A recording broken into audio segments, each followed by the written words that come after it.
হ্যাঁ, তাহলে আজকে আমরা SN1 এবং SN2 রিঅ্যাকশন সম্পূর্ণভাবে এখানে শেষ করবো এই ক্লাসের মাধ্যমে।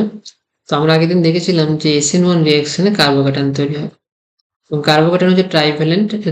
ট্রাইভ্যালেন্ট আছে, এটা এই মলিকিউল হচ্ছে ট্রাইভ্যালেন্ট, কারণ তিনটে মতো CH3 অ্যাটমের সাথে যুক্ত। 4 ভ্যালেন্সি হয় কার্বনের। স্টেরিক নাম্বার 3, কারণ তিনটে সিগমা বোন আছে, কোনো লোন পেয়ার নেই, তাই হাইব্রিডেশন হচ্ছে sp2 এবং জিওমেট্রি ট্রাইগোনাল প্লেনার। এত পর্যন্ত আমরা শিখেছিলাম। এখন তোমরা জানো প্রত্যেকটা SN1 অথবা SN2 রিঅ্যাকশন কারা দেখায়? অ্যালকিল হ্যালাইড দেখায়, যেখানে কার্বন হ্যালোজেন বন্ড থাকছে, কার্বন এক্স বন্ড, এবং কার্বন হচ্ছে sp3 হাইব্রিডাইজ। তো এই যে মল রিঅ্যাকশন, সেখানে কি হয়? কার্বন আর লিভিং গ্রুপের মধ্যে বন্ড ভাঙে, ব্রেক হয়। তার জন্য লিভিং গ্রুপ যেহেতু বেরিয়ে গিয়ে রিঅ্যাকশন থেকে বেরিয়ে গিয়ে লিভিং গ্রুপ, তার জন্য লিভিং গ্রুপ বেরোনোর পরে কতটা স্টেবল হচ্ছে আমরা আগে বলেছিলাম যে ডাইভোর্স হওয়ার পরে দুজন কতটা স্টেবল হচ্ছে সেটার উপর SN1 রিঅ্যাকশন ডিপেন্ড করবে। যেমন কার্বোক্যাটায়ন স্টেবিলিটির উপর SN1 রিঅ্যাকশন ডিপেন্ড করে। SN2 রিঅ্যাকশনতে প্রেমিক নিউক্লিওফাইল যখন ওই কাপলকে ভেঙে দিয়ে নতুন করে মানে প্রেমিক নিউক্লিওফাইলের সাথে যখন কারো বউ পালিয়ে যায়, তখন সে যে ছেলেটা পড়ে থাকলো একা, সে কতটা সে একা থাকতে পারবে কিনা তার উপর সিস্টেমটা কিন্তু ডিপেন্ড করে। তো লিভিং গ্রুপের স্টেবিলিটি হচ্ছে ইম্পর্টেন্ট। তো ভালো করে বোঝার চেষ্টা করছি, লিভিং গ্রুপের স্টেবিলিটি যত ভালো লিভিং গ্রুপ হবে, মানে ধরো তুমি কাউকে পালিয়ে নিয়ে এসে বিয়ে করেছো, সেই মেয়েটা আবার অন্য কারোর সাথে পালিয়ে গেল। এবার তুমি যদি অলরেডি বুঝতে পেরে গিয়েছিলে যে এই মেয়েটা পালিয়ে যাবে বা এই মেয়েটা চলে গেলে আমি থাকতে পারবো একা, তাহলে তুমি কিন্তু তাকে চলে যেতেই দেবে। সেরকম লিভিং গ্রুপের স্টেবিলিটি, লিভিং গ্রুপ কতটা সহ্য করে নিতে পারবে বা স্টেবল হয়ে যাবে, সেটার উপর ডিপেন্ড করবে SN2 রিঅ্যাকশন বা SN1 রিঅ্যাকশন। তার জন্য যদি ভালো লিভিং গ্রুপ হয়, তাহলে রিঅ্যাকশন কিন্তু সহজই হবে, কারণ সঙ্গে সঙ্গে বন্ডটা ভেঙে যাবে। আমরা আগে বলেছিলাম যে কার্বন আয়োডিন বন্ড, আমরা যত নিচের দিকে যাব, কার্বন আয়োডিন বন্ড হচ্ছে সব থেকে উইক বন্ড। তার থেকে স্ট্রং হবে কার্বন ব্রোমিন বন্ড, আর তার থেকে স্ট্রং হবে কার্বন ক্লোরিন বন্ড, আর তার থেকে স্ট্রং হবে কার্বন ফ্লোরিন বন্ড। তাহলে যত আমরা এদিকে আসছি তখন বন্ড এনার্জি কমছে, তাহলে বন্ডটা সহজে ভাঙতে পারবো। এখন বন্ডটাকে ভাঙলে হবে না, বন্ডটা ভেঙে যাওয়ার পরে যে প্রেসিস্টেন্ট লিভিং গ্রুপ যেটা বেরোবে, আই বেরোয় আই মাইনাস হবে, তার স্টেবিলিটিও কিন্তু ইম্পর্টেন্ট। তো যত আমরা এদিকে আসবো তত দেখবো যে স্টেবিলিটি ইনক্রিজ হচ্ছে। কারণ কি? যে নেগেটিভ চার্জ মানে কি? নেগেটিভ চার্জ মানে একটা ইলেকট্রন নিয়ে নিচ্ছে। তো অ্যাটম একটা ইলেকট্রন নিতে পারবে কিনা সেটা ডিপেন্ড করছে তার সাইজের উপর। যদি কারো অনেক বড় বাড়ি হয়, ধরো তোমার বাড়িতে 5 জন এখন আছো, তোমাদের বাড়িটা এতটাই বড় যে তোমার বাড়িতে আরো একজন আসতে পারে, তখন তুমি আরেকজনকে রাখতে পারবে বাড়িতে। তো একই রকম ভাবে তুমি যখন ফ্লোরিন ক্লোরিন ব্রোমিন আয়োডিন এদিকে আসতেছো বা তোমরা নিজের দিকে নামছো পর্যায় সারণী বরাবর, তখন কি হচ্ছে? অ্যাটমের সাইজ বাড়ছে। তাহলে অ্যাটমের সাইজ বাড়ার সাথে সাথে সে আর একটা ইলেকট্রন কিন্তু ভালো করে ধরে রাখতে পারবে, ধরে রাখতে নয়, তার জায়গার মধ্যে রাখতে পারবে। তার জন্য আই মাইনাস হচ্ছে সবথেকে স্টেবল। আর একটা লজিক কি, তোমরা বলবে যে ফ্লোরিন তো সব থেকে বেশি ইলেকট্রোনেগেটিভ, তাহলে তো সে তো ইলেকট্রনকে আরো বেশি হোল্ড করে রাখতে পারবে। কিন্তু প্রশ্ন হচ্ছে, তোমার বাড়ি যদি ছোট হয় তাহলে বেশি লোক হয়ে গেলে স্যার মারপিট হবে। তো ফ্লোরিনের কেসটা একই রকম, যে হতে পারে তোমার বাড়িতে মানে তোমার বাড়িতে হয়তো প্রচুর ভালো মন্দ খাবার দাবার হয় বা প্রচুর অভ্যর্থনা হয়, কিন্তু বাড়ি যদি ছোট হয় তাহলে লোকজনের মধ্যে মারপিট হবে। তার জন্য ফ্লোরিন মাইনাস হিসেবে স্টেবল নয়, এফ মাইনাস অতটা স্টেবল নয়, কিন্তু আই মাইনাস খুবই স্টেবল, কারণ সে অনেক বড় বাড়ি। তার জন্য সে একজন নতুন অতিথি এলে কোনো সমস্যা হয় না। তাই সেখান থেকে তোমরা বুঝতে পারছো যে যত সাইজ বাড়বে তত অ্যানায়নের অ্যানায়ন যে লিভিং গ্রুপের স্টেবিলিটি বাড়বে। তার লিভিং গ্রুপের স্টেবিলিটি বাড়ার সাথে সাথে SN1 এবং SN2 রিঅ্যাকশন স্টেবিলিটি কিন্তু রেট কিন্তু বাড়বে। তাহলে লজিকটা বুঝতে পারলে যে যত তোমরা ক্লোরিন ক্লোরিন ব্রোমিন আয়োডিন নিচের দিকে নামবে, তত সাইজ বাড়বে, এবং সাইজ বাড়ার সাথে সাথে লিভিং গ্রুপের স্টেবিলিটি বাড়বে এবং SN1 SN2 রিঅ্যাকশন রেট বাড়বে। এখন SN2 রিঅ্যাকশনের রেট আমরা কি বলেছি? সাবস্ট্রেটের কনসেন্ট্রেশন এবং নিউক্লিওফাইলের কনসেন্ট্রেশনের উপর ডিপেন্ড করবে। এই যে রেট ইকুয়েশনটা লিখেছি, rate equals to K equal to substrate into nucleophile, মানে হচ্ছে রিঅ্যাকশনের রেট সাবস্ট্রেট এবং নিউক্লিওফাইল দুজনের কনসেন্ট্রেশনের উপর নির্ভর করবে। তাহলে রিঅ্যাকশনের রেট তো নিউক্লিওফাইলের উপর নির্ভর করছে, তাহলে বেটার নিউক্লিওফাইল হলে রিঅ্যাকশন কিন্তু ফাস্ট স্টার্ট হবে। কিরকম ব্যাপার? ভালো করে বোঝার চেষ্টা করো যে SN2 রিঅ্যাকশন কি হয়, যে একটা ছেলে একটা মেয়ে পালিয়ে গিয়ে বিয়ে করে নিয়েছে, তাদের মধ্যে ঝগড়াঝাটি সবকিছু হয়, তার মধ্যে তা থাকে। কিন্তু ছেলেটা হয়তো খুব কম টাকা ইনকাম করে, হয়তো ভ্যান চালায় বা রিক্সা চালায়। কিন্তু সেখানে যদি একটা ছেলে আরেকটা প্রেমিক নিউক্লিওফাইল চলে আসে ওই মার্কেটে, যার একটা বড় দোকান আছে, তাহলে কিন্তু কি হচ্ছে? তার অনেক টাকা আছে, তাহলে নিউক্লিওফাইল কি হচ্ছে, নিউক্লিওফাইলের পাওয়ার বাড়তেছে। তো যত নিউক্লিওফাইলের পাওয়ার বাড়াবে, বেটা নিউক্লিওফাইল আসবে, তখন কিন্তু ওর যে বউটা, যে ছেলেটা বউ অ্যাটমিকে নিয়ে পালিয়ে এসেছিল, তার বউ কিন্তু অন্য কারোর সাথে পালিয়ে যাওয়ার টেন্ডেন্সিটা থাকবে বেশি। তো প্রেমিক যে নিউক্লিওফাইল, তার পাওয়ার, সে হয়তো খুবই দেখতে সুন্দর বা তার প্রচুর টাকা, তো সে কিন্তু সহজে নিয়ে পালিয়ে যাবে ওর বউকে, মানে যেটা SN2 হবে আর কি, যেটা বলতে চাই যে SN2 হবে। তাহলে বেটার নিউক্লিওফাইল হলে SN2 রিয়াকশন ফাস্টার হবে। এখন বেটার নিউক্লিওফাইল কি করে বুঝবে, যে বেটার নিউক্লিওফাইল কি করে বুঝবে, এখন এটা মনে রাখবে যে OH মাইনাস, এই ট্রেনটা মনে রাখার চেষ্টা করো, পরে আমরা একদিন ব্যাখ্যা করবো যে বেটার নিউক্লিওফাইল কেন বলা হচ্ছে, বেটা নিউক্লিওফাইল কেন বলা হচ্ছে এটা পরে আমরা ব্যাখ্যা করবো। কারণ তোমরা এখানে বুঝতে পারছো, একটু আগে বললাম যে I মাইনাস ভালো লিভিং গ্রুপ, এখন আবার বলছি ভালো নিউক্লিওফাইল। কি করে এটা হতে পারে, একজন ভালো একসাথে লিভিং গ্রুপ বেড়ে যেতেও পারে, আবার একসাথে ঢুকতেও পারে, তো কি করে হতে পারে, এটা একটা বিশেষ ধরনের ব্যাপার, সেটা আমরা পরে বলবো। আসলে তোমরা এখন একটু ছোট করে নোট করে রাখো যে যত তোমরা ফ্লোরিন, ক্লোরিন, ব্রোমিন, আয়োডিন এদিকে আসতেছ, তত কি হচ্ছে, আমরা কি বলেছিলাম যে বন্ড ভাঙতে কম এনার্জি লাগবে এবং মাইনাস বেসটা খুব স্টেবল হবে, তার জন্য ভালো লিভিং গ্রুপ বলেছিলাম। এখন এইটুকু শুধু খাতা লিখে রাখো, যত সাইজ বাড়বে, যত অ্যাটমের সাইজ বাড়বে, তার পোলারাইজেবিলিটি বাড়বে এবং নিউক্লিওফিলিসিটি বাড়বে। তাহলে নিউক্লিওফিলিসিটি প্রপোর্শনাল টু সাইজ।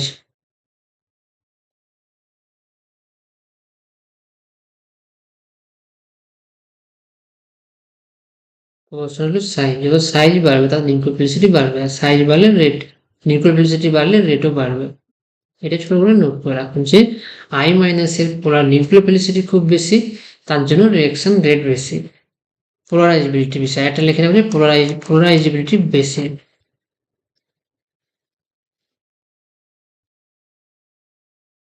পোলারাইজেবিলিটিও বাড়ে, সাইজ বাড়ার সাথে সাথে, সাইজ বাড়লে নিউক্লিওফিলিসিটি বাড়বে এবং পোলারাইজেবিলিটি বাড়বে, আর পোলারাইজেবিলিটি বাড়লে তার SN2 রিঅ্যাকশন রেট বাড়বে। এত পর্যন্ত লিখে রাখো। এরপর প্রশ্ন হচ্ছে OH মাইনাস কেন বেটার নিউক্লিওফাইল, সেটা হচ্ছে প্রশ্ন। তো এটা আমরা পরে ব্যাখ্যা করবো যে OH মাইনাস আর RO মাইনাস এবং CN মাইনাস এরা কেন better nucleophile in comparison halide, সেটা আমরা পরে ডিসকাস করবো। তো এখন পর্যন্ত আমরা কি বললাম, যে বেটার লিভিং গ্রুপ হলে রিঅ্যাকশন রেট বাড়বে, ফাস্টার রিঅ্যাকশন হবে, এবং আয়োডিন একসাথে ভালো লিভিং গ্রুপ, কারণ বন্ড এনার্জি কম এবং I মাইনাস স্টেবল। তারই সাথে ভালো নিউক্লিওফাইল, কারণ সাইজ বড়, পোলারাইজেশন সব থেকে বেশি, নিউক্লিওফিলিসিটি সব থেকে বেশি, তার জন্য রিঅ্যাকশন রেট বেশি। তো কথাগুলো তোমরা পরপর নোট করো খাতায়, তাহলে তোমরা ভালো করে বুঝতে পারবে পরে যে কি বলা হয়েছিল। আর এই কোশ্চেনগুলো যদি পরীক্ষা আসে খুবই অ্যাডভান্স লেভেলসে হবে, তো এখন তোমরা মানে যারা ভালো করে বুঝবে তারাই কিন্তু নাম্বার তুলতে পারবে, নাহলে কিন্তু তখন রিঅ্যাকশন নাম্বারই হবে না। আর একটা প্রশ্ন হচ্ছে অ্যাডভান্স লেভেলে, আরেকটা প্রশ্ন আসতে পারে যে living group ability, living group সব থেকে ভালো লিভিং গ্রুপ হচ্ছে OTS, তারপর হচ্ছে OMS, তারপর হচ্ছে আয়োডিন এবং বিআর। তোমাদের পরীক্ষায় MCQ আসতে পারে, জয়েন্ট বা নিটে আসতে পারে, তো এইটা ভালো করে নোট করে রাখো যে OTS সব থেকে বেস্ট লিভিং গ্রুপ, তারপর OMS, তারপর আয়োডিন এবং তারপরে ব্রোমাইড হচ্ছে সব থেকে বেস্ট লিভিং গ্রুপ। তো তোমরা OTS বলতে হয়তো বুঝতে পারছো না, ব্যাপারটা এরকম যে ধরো CH3,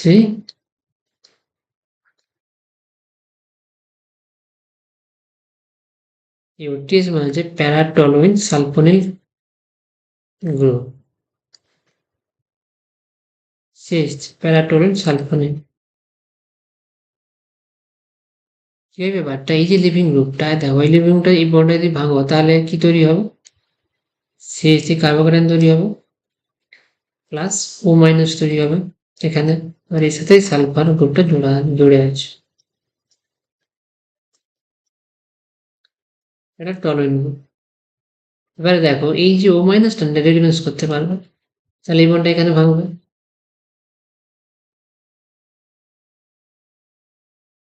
এগুলো একটু হায়ার লেভেলে তোমাদের জ্যামে এইসব প্রশ্নগুলো আসবে, জ্যামে BSc টাইমে এগুলো খুব ইম্পর্টেন্ট হবে, সেখান থেকে প্রশ্ন হবে, HS লেভেলে তো ইম্পর্টেন্ট নয়। আর এই A মাইনাসটা এর সাথে কনজুগেট করবে, তাহলে দেখতে পাচ্ছ যে এই যে নেগেটিভ মানে লিভিং গ্রুপ তৈরি হলো O মাইনাস, এ কিন্তু হাইলি কনজুগেটেড, রেজোনেন্সের মাধ্যমে স্টেবিলাইজ হচ্ছে, তো যত বেশি রেজোনেন্স হবে তত কিন্তু মাইনাস চার্জ স্টেবিলাইজ হবে। তার কারণে 4TA সব থেকে ভালো স্টেবিলাইজিং, সব থেকে ভালো লিভিং গ্রুপ। 4TA সব থেকে ভালো লিভিং গ্রুপ, তার কারণ হচ্ছে রেজোনেন্সের মাধ্যমে স্টেবল হয়, রেজোনেন্সের মাধ্যমে মাইনাস চার্জ স্টেবল হয়, তার জন্য ওটিএস সব থেকে ভালো লিভিং গ্রুপ। সেটা লিভিং গ্রুপের ট্রেন্ড, যেটা মনে রাখবো, সব থেকে ওটিএস ভালো লিভিং গ্রুপ, তারপর আয়োডিন, তারপর ব্রোমিন, আর ওএমএস। ওএমএস এর স্ট্রাকচারটা হচ্ছে এরকম, CH3 একই রকম ভাবে সালফার, এটা মিথাইল। তো এটা হচ্ছে এই বন্ডটা ভাঙবে।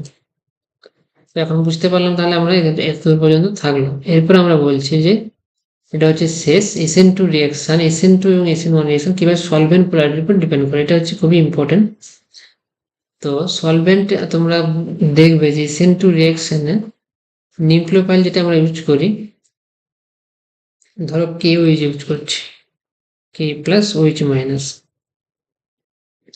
এখন আমরা সাধারণত পোলার অ্যাপ্রোটিক সলভেন্ট ইউজ করি। অ্যাপ্রোটিক মানে কোনো অ্যাসিডিক প্রোটন থাকবে না, তোমার যেমন হচ্ছে ওয়াটার কি হচ্ছে, বা অ্যালকোহল, আর OH, এটা হচ্ছে অ্যাসিডিক প্রোটন, তাদের বলা হয় পোলার প্রোটিক সলভেন্ট, এটাকে বলা হয় পোলার প্রোটিক সলভেন্ট। ওয়াটার এবং আর OH মানে মিথানল এটা হচ্ছে প্রোটিক সলভেন্ট, পোলার প্রোটিক সলভেন্ট। তো পোলার প্রোটিক সলভেন্ট যদি তুমি SN2 রিঅ্যাকশনের ক্ষেত্রে ইউজ করো, তাহলে কি হবে, SN2 রিঅ্যাকশনে ভালো করে বোঝার চেষ্টা করো।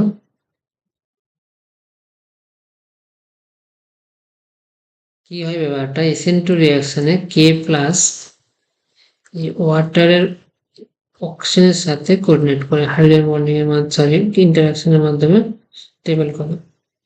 তো ওয়াটারের অক্সিজেন পার্টটা ক্যাটায়নকে স্টেবিলাইজ করে, আর হাইড্রোজেন বন্ডিং এর মাধ্যমে অ্যানায়নকে স্টেবিলাইজ করে দেয়। তাহলে অ্যানায়নকে যদি সলভেন্ট এভাবে ঘিরে রেখে দেয়, তুমি যদি ওয়াটার পোলার প্রোটিক সলভেন্ট ইউজ করো, তাহলে কি হবে, এই অ্যানায়নটাও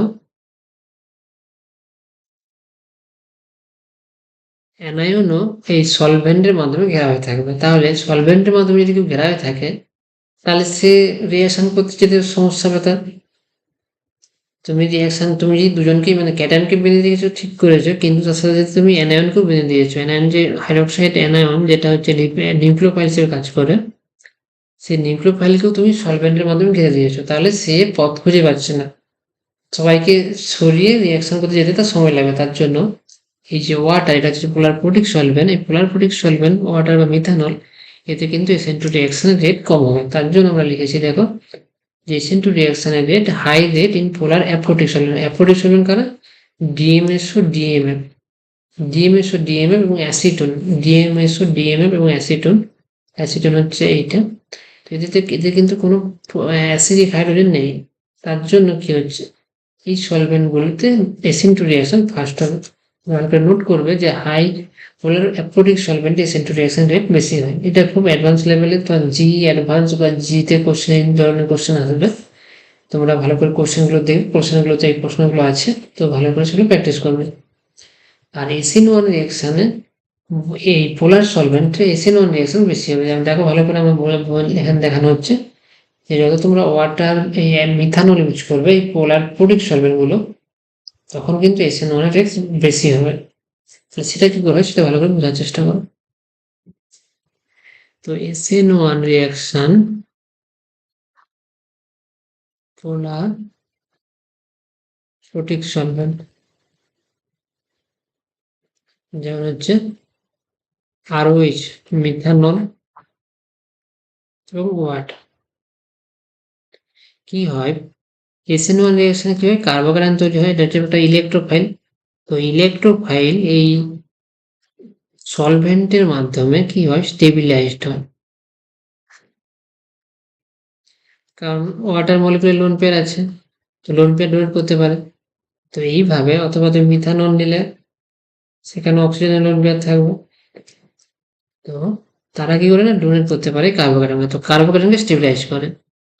তাহলে ভালো করে বোঝার চেষ্টা করো, এই যে SN1 রিয়াকশন হয়, যেখানে প্রথমে ডাইভোর্স হয়ে যায়, ডাইভোর্স হওয়ার পরে দুজন আলাদা থাকে, তো আলাদা থাকলে তারা তো আলাদা হবে, কিন্তু আলাদা হওয়ার পরে যদি তারা যদি আরো স্টেবল হয়ে যায়, যেই কার্বোকেটান তৈরি হলো সঙ্গে সঙ্গে সাথে যে এই চারপাশে যে প্রতিবেশীরা থাকে তারা যদি খুবই ভালো হয়, যে ঠিক আছে এত ঝামেলা করে সংসার করার দরকার নেই, ডিভোর্স নিয়ে চলে আয়, বাড়িতে থাক, বা আবার ভালো করে পড়াশোনা কর, বা আবার কিছুদিন পরে বিয়ে দেওয়া হবে, তো সবাই যদি সাপোর্ট করে, তো এখানে সলভেন্ট গুলো সাপোর্ট করছে। সমস্ত যে এই যে তুমি পোলার প্রোটিক সলভেন্ট নিয়েছো, তারা কি করছে, এই তোমাকে সাপোর্ট করছে, তার জন্য স্টেবিলাইজ সাপোর্ট করে স্টেবিলাইজ করে দিচ্ছে। তো পোলার প্রোটিক সলভেন্টে যদি কার্বোকেটান স্টেবিলাইজ হয়, তার জন্য রিয়াকশন এসিন ওয়ান রিয়াকশন রেটটা খুবই বেশি হয়। কিন্তু এসএন টু রিয়াকশনের ক্ষেত্রে কি সমস্যা হচ্ছে, এসএন টু রিয়াকশনের ক্ষেত্রে ক্যাটায়ন এবং অ্যানায়ন, নিউক্লিওফাইল এবং ক্যাটায়ন দুজনকে কি করছে না সলভেন্ট ঘিরে রাখে, ঘিরে রাখার কারণে রিয়াকশন স্লো হয়। তাহলে এসএন ওয়ান রিয়াকশন হচ্ছে পোলার প্রোটিক সলভেন্ট, আর এসএন টু রিয়াকশন হচ্ছে পোলার অ্যাপ্রোটিক।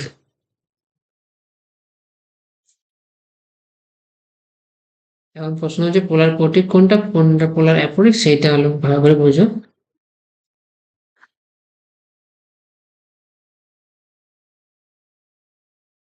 তোমরা যারা লাইভ ক্লাস করেছো তারা নিশ্চয়ই বুঝতে পারো সহজে, সবাই তো ছিলে না, তোমরা সবাইকে করোনি ক্লাস। পোলার অ্যাপ্রোটিক, পোলার প্রোটিক সলভেন্ট আমরা যেমন বললাম ওয়াটার অথবা মিথানল অথবা ইথানল, এইগুলো হচ্ছে পোলার প্রোটিক সলভেন্ট। আর অ্যাপ্রোটিক সলভেন্ট হচ্ছে ডিএমএফ। ডিএমএফ এর স্ট্রাকচার কি আমরা ক্লাসে বলেছিলাম, যে এন এন ডাইমিথাইল ফরমাইড, এটা হচ্ছে অ্যালডিহাইড, তো এটা ফর্মালডিহাইডের ডেরিভেটিভ, তার জন্য N methyl diformamide, N N dimethyl formamide DMF. DMS স্ট্রাকচারটা কি দেখে আমরা দেখেছিলাম, এটা এস, তার সাথে অক্সিজেন থাকবে আর ডাইমিথাইল, এটাও এটাতে দেখো কোনো অ্যাসিডিক প্রোটন নেই। আর এইগুলোতে দেখো ও তার সাথে এটা হচ্ছে অ্যাসিডিক প্রোটন, মিথানল তার সাথে অ্যাসিডিক প্রোটন। তো আমরা ক্লাসে বলেছিলাম যে কিভাবে এটা বিয়োজন হওয়ার পরে কিভাবে এটা অ্যাসিডিক ধর্ম দেখায়, সেটা আমরা বলেছিলাম ক্লাসে। তো পোলার প্রোটিক সলভেন্ট, পোলার অ্যাপ্রোটিক সলভেন্ট বোঝালাম। আর একটা উদাহরণ হচ্ছে অ্যাসিটোন। অ্যাসিটোনের স্ট্রাকচারটা কিরকম হয় আমরা ক্লাসে বলেছিলাম, CH3 তো যা ক্লাসে রেগুলার করো না বা তোমরা সময় করতে পারো না, তারা একটু বুঝতে যদি সমস্যা হয় তাহলে তোমরা মেসেজ করবে। তো আজকে ক্লাসে আমরা কি শিখলাম, যে SN1 এবং SN2 রিয়াকশন কোন সলভেন্টে ভালো হয়। আর কি শিখলাম, লিভিং গ্রুপ, নিউক্লিওফাইল। তো লিভিং গ্রুপের উপরে SN2 রিয়াকশন এবং SN1 রিয়াকশন দুটোই ডিপেন্ড করবে। লিভিং গ্রুপ যত ভালো হবে তত SN1 এবং SN2 রিয়াকশন রেট ফাস্ট হবে। নিউক্লিওফাইলের স্ট্রেংথের উপর শুধুমাত্র SN2 রিয়াকশন ডিপেন্ড করবে। নিউক্লিওফাইল কারা, যত সাইজ বড় হবে তত ভালো নিউক্লিওফাইল। যেমন একটা উদাহরণ দিচ্ছি আরেকটা, যে ফিনক্সাইড এবং থায়ো পিএইচ ও মাইনাস ফিনক্সাইড আর পিএইচ এস মাইনাস।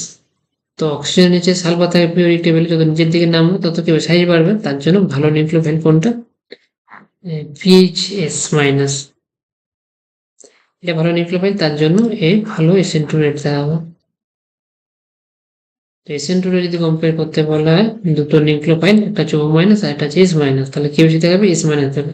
কি যুক্তি দিয়েছি আমি, যত নিচের দিকে নামো তত সাইজ বাড়বে, সাইজ বাড়লে পোলারাইজেবিলিটি বাড়বে, পোলারাইজেবিলিটি বাড়লে নিউক্লিওফিলিসিটি বাড়বে, নিউক্লিওফিলিসিটি বাড়লে নিউক্লিওফিলিক সাবস্টিটিউশন ফাস্টার হবে। এই জিনিসগুলো আবার BSc তে গিয়ে পড়বে। SN1 এবং SN2 এর উপরে একটা পেপার থাকবে 6 মাস, এই একটা চ্যাপ্টারই পড়াশোনা করে পরীক্ষা দেবে। তো এখন যদি ভালো করে তোমরা না পড়ো ক্লাস 12-এ, তখন আবার BSc তে গিয়ে ভালো করে বুঝতে পারবে না, এইগুলো বুঝতে বুঝতে সেমিস্টার শেষ হয়ে যাবে, তখন আর জ্যামের কোশ্চেন প্র্যাকটিস করতে পারবে না। জ্যামের প্র্যাকটিস কোশ্চেন না করলে, শুরু থেকে যদি জ্যামের প্র্যাকটিস কোশ্চেন না করো, তাহলে কিন্তু জ্যামে ভালো র্যাঙ্ক করতে পারবে না, আর তখন কোয়ালিফাই করতে পারবে না। তো তুমি আশা করি তোমরা বুঝতে পারলে। তো আমাদের দেখা হচ্ছে পরের ক্লাসে, আমরা শুরু করবো এলিমিনেশন রিঅ্যাকশন।